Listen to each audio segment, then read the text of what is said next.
morning, Indonesia. Now you're watching CNBC News with me, Rizky Kurniawan. We'll provide you with the latest information that happened during this week. Here is the news for this morning. Content clash as Indonesia and TikTok face off over protest coverage.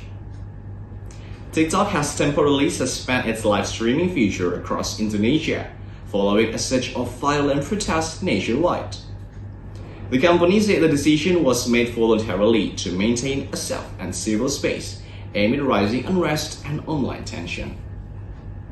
Indonesia is the TikTok's second largest market with over 150 million users, for once witnessed large-scale demonstration in late August, spanning in Jakarta, Makassar, and Surabaya, following the public outrage over reports of lawmaker excessive housing allowances.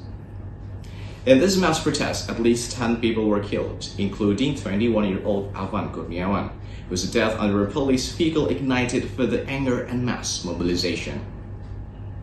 TikTok explained it was introduced additional safeguard while continuing to remove content that violated its community guideline. But however, the move quickly drew criticism from digital right groups who view it as a form of censorship.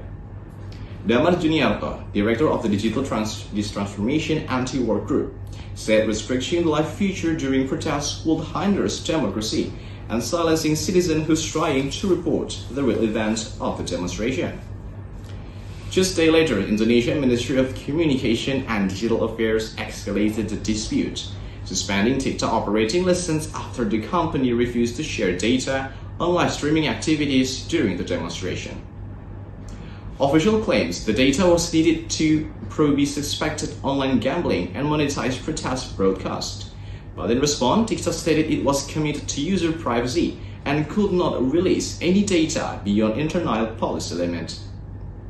The government action triggered widespread concern about the freedom of expression under President Prabowo Subianto governance.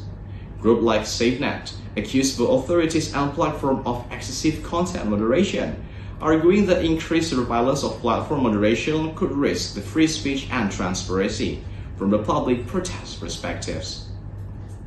In a swift reversal, the government lifted the suspension just one day later after TikTok complained and submitted the requested data on live stream traffic and monetization.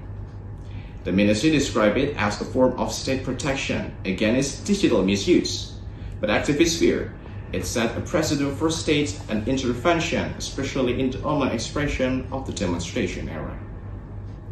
Well, viewers, that's all the news for now.